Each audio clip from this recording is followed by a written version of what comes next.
Hi there. This might be a really short video. I don't know, let's find out. Here's my idea. Well, let me lay some groundwork. Are you aware that the sun is 1,000,000 times larger than the earth? You can put 1,000,000 earths in one sun, in our sun. Now, chances are excellent that you have never seen a model of the solar system that even remotely is true to scale. They minimize the sun a good bit. I mean, it takes up, 98% of the mass or something. Don't quote me on that, but the sun is huge. Really huge. Now, chances are also quite good that you are used to thinking of the self as being roughly in the shape of the body. Yeah, your avatar. Now, that's ridiculous too. You're not that. And so we could go for a very small but useful way to break out of this belief, this old outworn belief, by just expanding out into the space in the room there, wherever you are. I went through a period here. My house is a couple of thousand square feet. It's a brick affair. And I live in the woods, but there aren't too many trees in front of the place. I can kind of see through them to see the setting of the sun. And there's a pasture there. So, I'm on a bit of a hill, so looking down through that, there was a period of time when, as I was moving throughout the house, I was very much aware of the trees outside and what was going on out there. I felt them. Of course, I have favorites. I love them all, but some are so dear. It goes beyond words, and there's no figuring because, they're all just as wonderful as can be.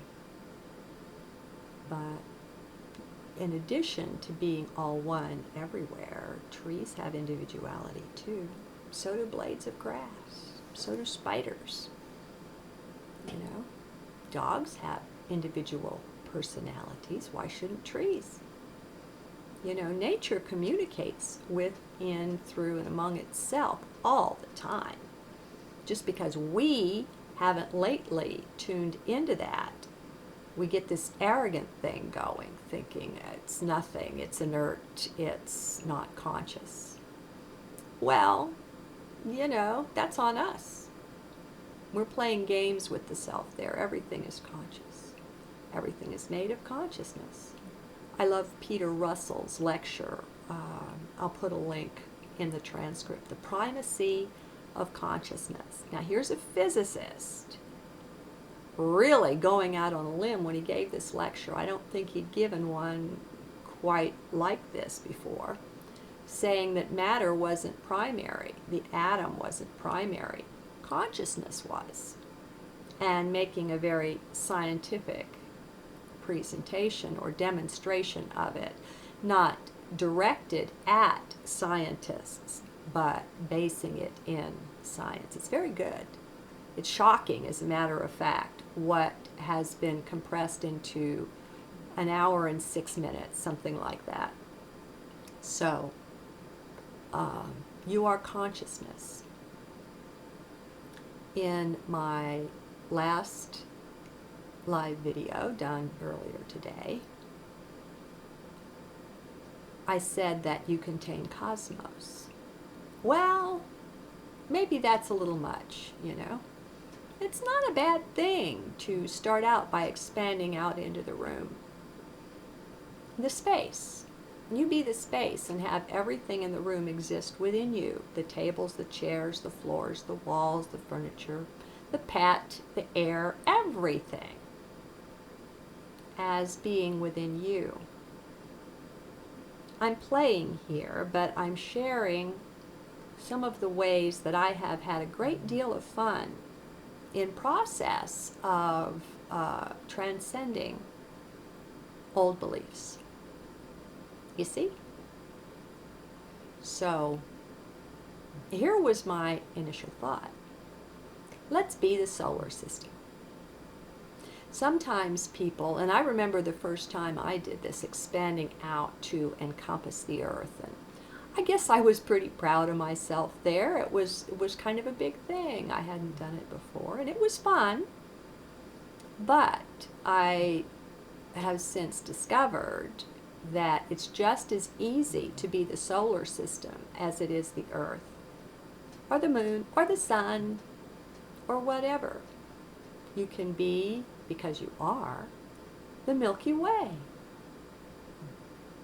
And don't be surprised if, in the midst of your playing like this, for that's what we're doing,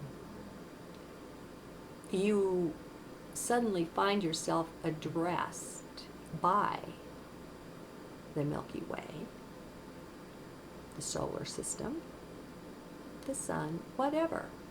These are conscious beings. Yeah.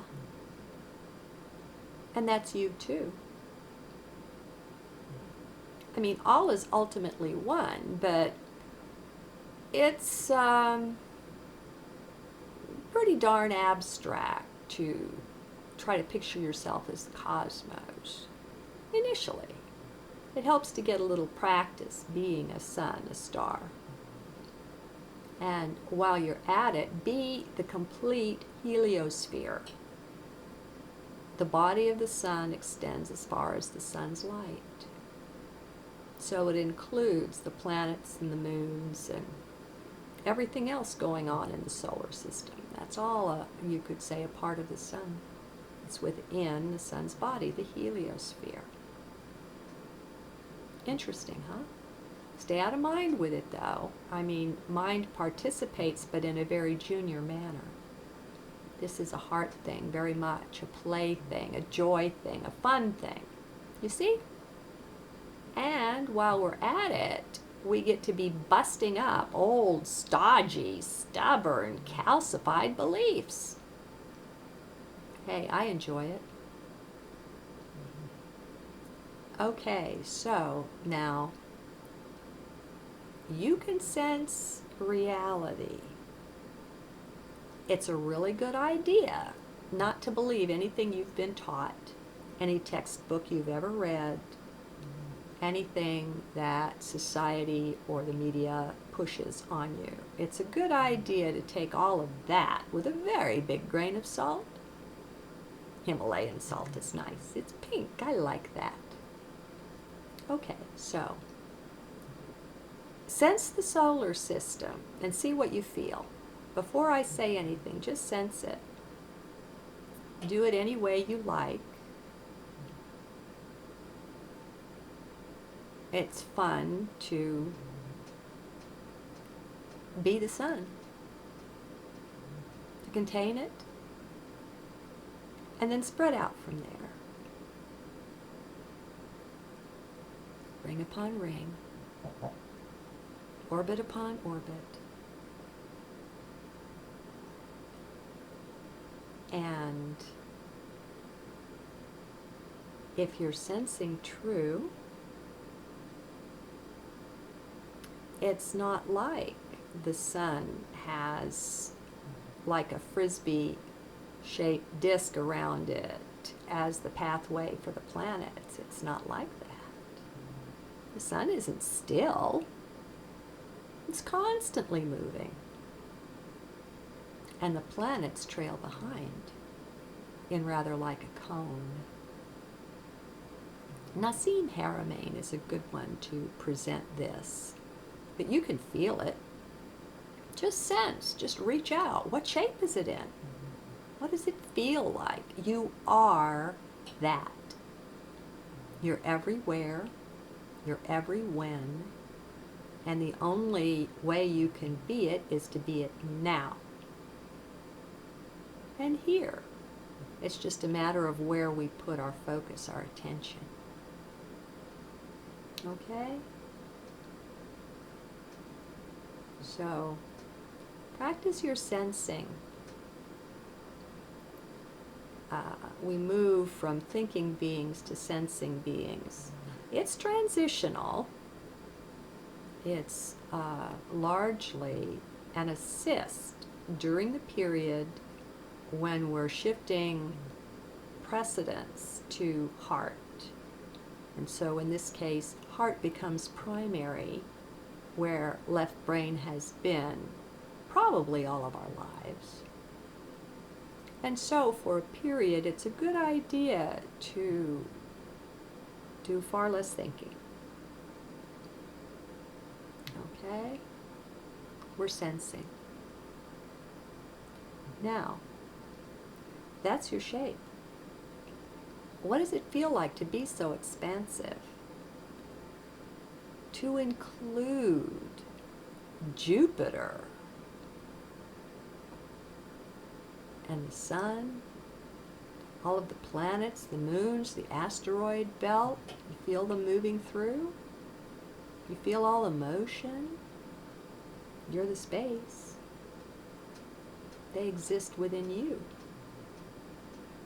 These are some of the kind of meditations I've played with. Now, I've got to tell you that after I got through being huge, I had a lot of fun before I really moved out into the rest of the solar system, working with the relationship between the sun and the earth, that 1,000,000 times difference in size. And that's when I realized there couldn't be night, not the way we experience it. Because we're looking at a watermelon sun and a pea, or maybe even a grain of rice sized earth. And there's just no way all that blackness out there is anything real. We're too close to the sun for that. And the light shines all around and meets on the other side. So why we have set it up to manifest this way for whatever reason, and that's fine. It lets us make friends with the stars. And maybe that's what we meant to do. You know? We set the laws. Once upon a time, we laid it all out here. Hey, you're older than the solar system. The galaxy. Some of us are, maybe all of us, I don't know, older than cosmos. We were around in the beginning. Have you come into that level of awareness yet? It's there for you. Come on. When we say you're divine, we're not mincing words. You're divine. Anyhow, don't get into mind with it. You know, we don't need any illuminated egos here. Spiritual egos. All right, now, we're really big, right? You feel it? You expanded out into it. You've finally, maybe for the first time in your life, lost the shape of your body, lost the sense of that being your shape. Feels kind of cool, huh? More strange, or however it feels. I mean, you know, that's individual. Now, each cell and atom in your body is also conscious. It's also sentient and aware. Just as we have a whole cosmos out there, which is far more than just the sun, the solar system, the galaxy, the universe. You, in the body that you work with, in the avatar, have a whole universe there, a whole cosmos, a whole galaxy, a whole whatever you want to see it as. Trillions, literally trillions of sentient beings, which are the cells, which integrate and work together and communicate and serve you. To them, you, my dear, are God. Be with it. We're flexing our perspective in case you hadn't put that together.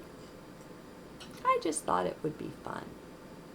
This is one of the greatest ways I know to illustrate how getting rid of old beliefs can be a lark. It can be fun. Even though you know those beliefs, don't go at this from the mind. The mind will make a drudgery of it.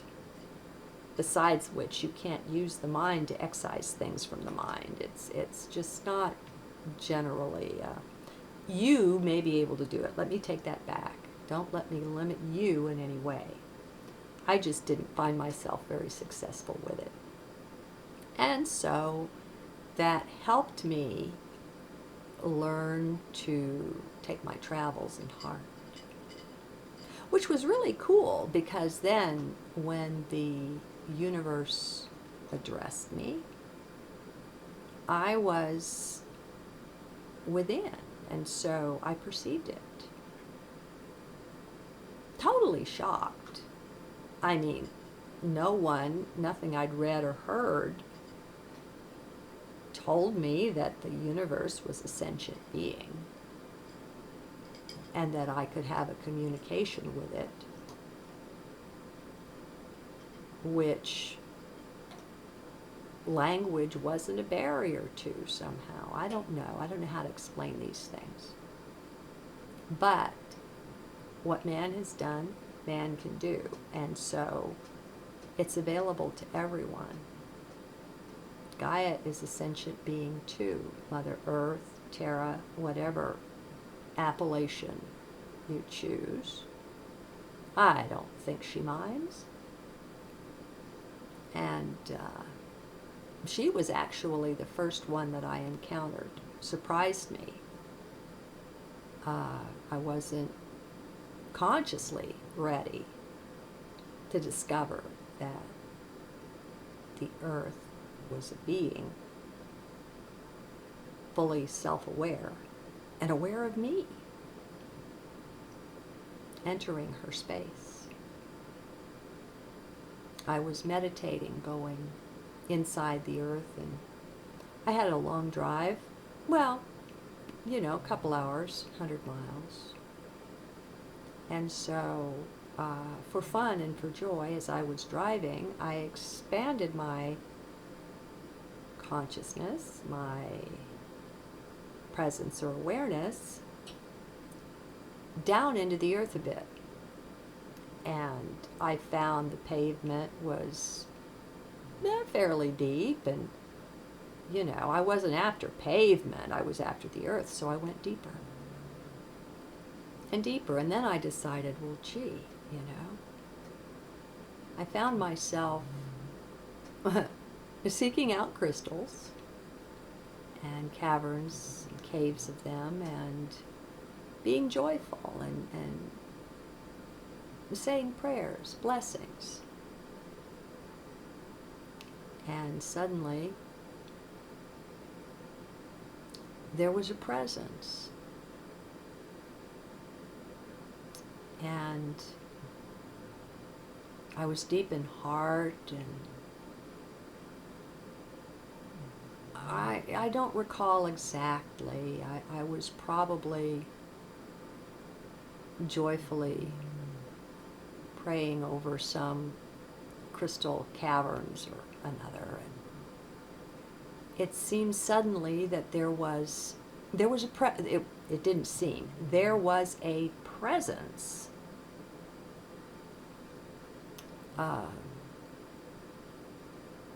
And it was turned away from me. Its focus was turned away from me. And I sensed or felt it become aware of me. and connect. And gotta tell you, I'm not knowing this is Mother Earth at this point. I mean, I'm just surprised and in the moment.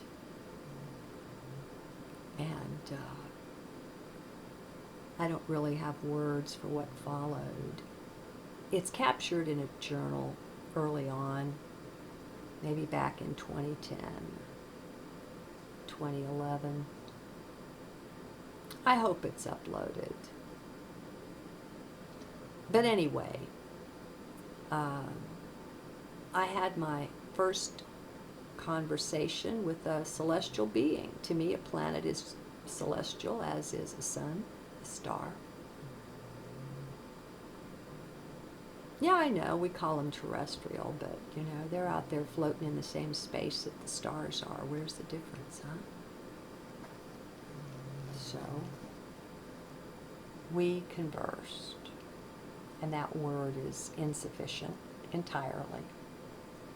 It was very much a heart thing. There was a lot of feeling to it, a lot of love. Not a good word. Mankind has ideas about words like God and love and, you know, all kinds of impressions built up around these things, and it's not that. I haven't found that any of the impressions I was taught or gained early in life proved out to be the case, except that God is love. And those are just words. I mean, that's... But if you're in heart, you can read me and you can feel what I mean. I know a lot of you can. So, you can have the same experiences if you'll just give yourself some time to be quiet and to ponder and have a spirit of adventure. Your own inner self, your own essence will lead and guide you, will inspire you, will give you marvelous ideas in ways that are fun for you. These were fun for me. And we can take the same journey within the body. It's fractal. It's everything is within everything. You know, cosmos in a grain of sand. It's really so.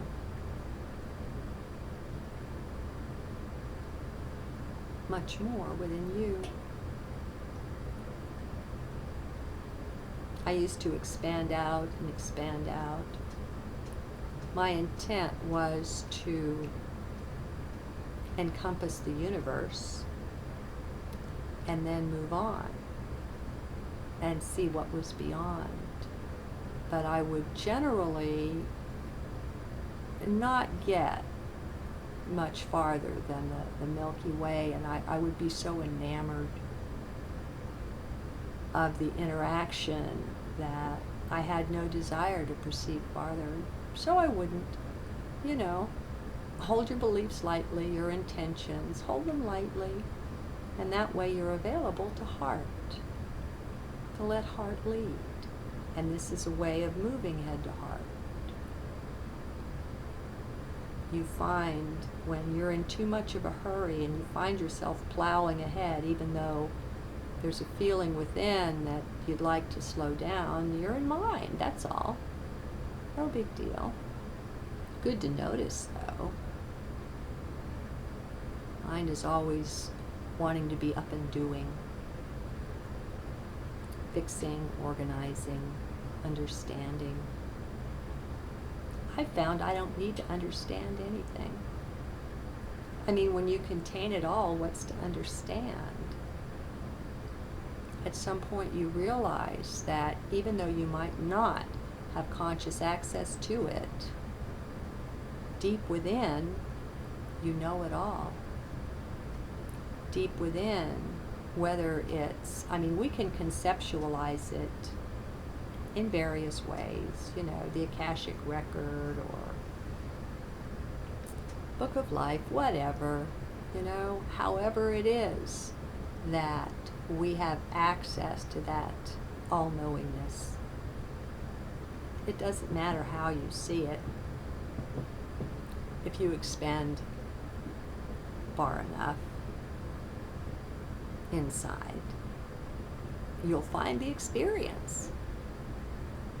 And then you figure it out. You see how it works for you. But mostly leave mind out of it. Unless you can hold your ideas very, very delicately, ready to switch them over in a heartbeat. In that case, no harm, they're fine. Have all the beliefs you want if you can hold them lightly like that. It's just these ones that we gained, that we picked up when we were young, being programmed through school and television and the like. Those penetrated rather deeper into our awareness, our consciousness. And then, you're in many, many dimensions right now. But you're also in many lifetimes right now. And so you have a very broad being indeed. You're very, very expansive. And that's available to you all of the time. Always. As we expand out and as we ponder, meditate, whatever you want to call it, as we go journeying, exploring, we can even find and experience how there's a sharing going on between all of these lifetimes. Though they're not consciously aware of one another very often, there's sharing that goes on other levels. And so when you have a victory, a satori, an understanding, a blissful experience, here, it's shared. It's shared between your various embodiments. And so, if you find yourself in need of a certain characteristic, talent, understanding, know that you have it. In some other lifetime, you're a master of that very thing. And if you can release yourself from the constraints of thinking you're the body-mind, there's no reason you can't consciously access that. You won't necessarily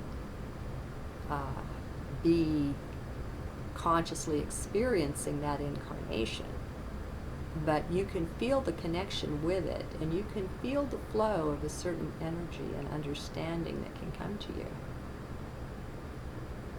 If you can cast off enough beliefs that are in the way, you can call upon whatever characteristic you require in this moment. An understanding of law. Well, no doubt, dear, you are a lawyer somewhere, somewhen. Call on it. Share. Anchor it here, where it can be useful. And again, leave the mind out of it. I know that doesn't make a lot of sense, especially since we're talking being a lawyer, but that's okay. It's not a mind thing. None of this is. And that can be a hard one, but that's okay. Don't push yourself. It comes when it comes, All you have to do is follow your bliss. And everything else, you'll find it just takes care of itself. And you're endlessly blessed. Now, look at this. What I thought might be 5 or 10 minutes, and it's going on 30 minutes here. I think it's covered, don't you? What do you say? Namaste.